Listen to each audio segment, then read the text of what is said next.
Hi there, I'm Teresa Renaud, President of Outsourced Sales Management Services, and this is Fractional Service Insights, weekly updates designed to negate the diseconomy of scale that plagues all small business owners. Creating your team of fractional experts is the new competitive weapon. Joining me today is Stuart Feravich, President of CMIT Solutions of Greater Oakland County.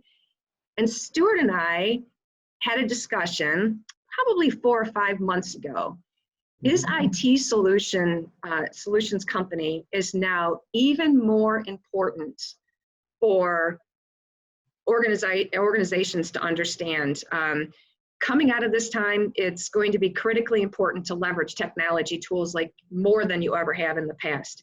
Stuart, we have a couple of things that we're going to talk about today, but why don't you give us the first point around being careful, as most people think that they might be, on network security.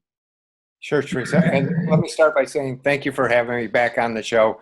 It's been a pleasure to watch all the great information and content that you've been able to publish over the last couple of months, a few months on that. So thank you.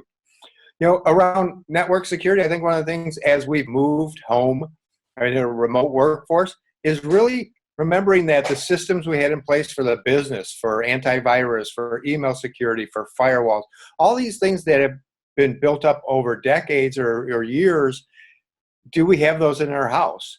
If we're taking our business computers and stuff with us, much more likely, but at the same time, if we're just going back and using our home laptops or our home desktops, then we may not be protected where we need to be. So from a physical network security, antivirus is vital, that it's current, that it stays up with what's going on around us, the ever-changing landscape, that our email security is watching for spam, that's watching for fake emails and phishing emails that we hear about more and more that are out there, and that our network, our Wi-Fi passwords are unique, that they've been changed recently, that you require them as people could join your network. Those things have become much more important as we moved to the home.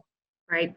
Yeah, so for a small business owner, you probably thought you had it all locked and loaded while the people were still on-prem at your site, but now that they're off-prem, you probably need to have some sort of a guidance document that they're adhering to. And I know that Stuart has one of those on the CMIT website. So if you don't have one of those that you've already shared, go out to CMIT, Greater Oakland County, download that document and make sure all of your people are in compliance in terms of IT security.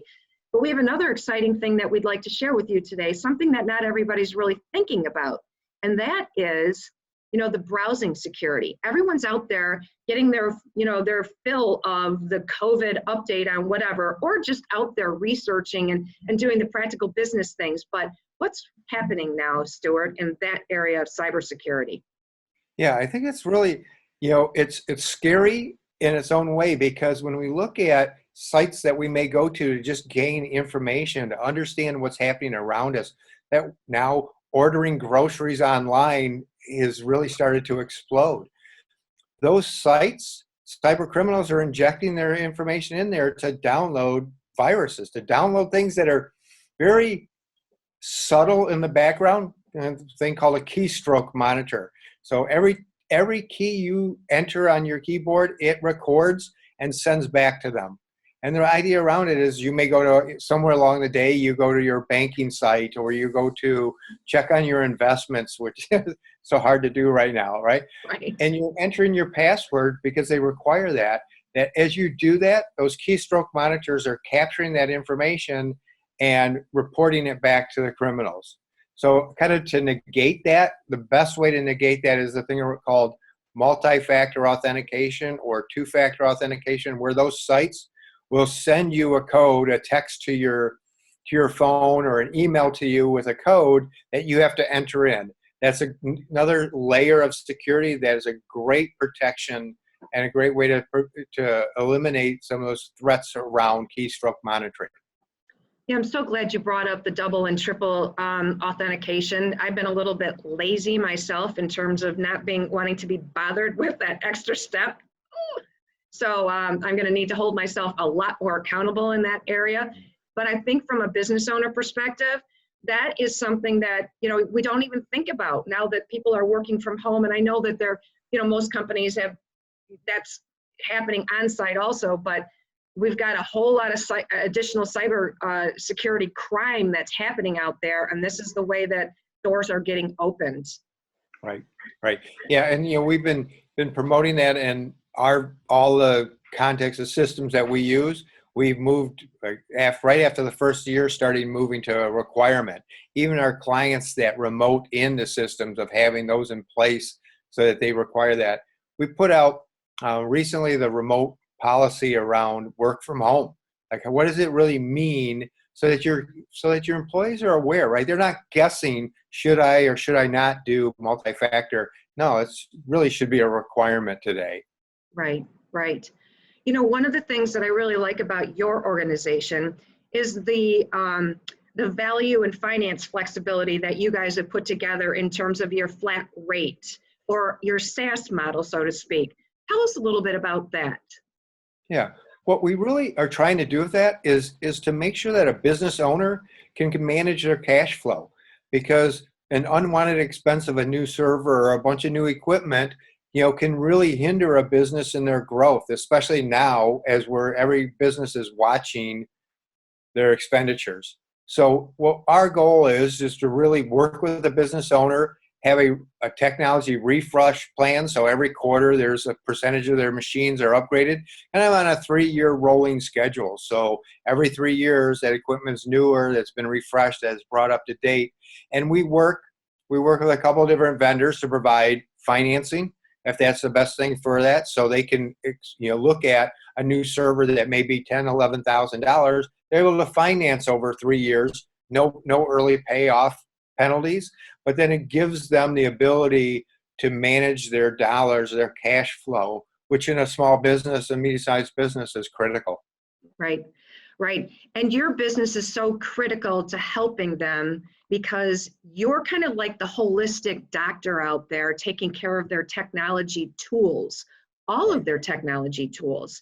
And as data becomes more important, and as we've moved to this remote worker environment, having a single source holistic doctor, the IT doctor, available on call with the model that you guys have is critically important.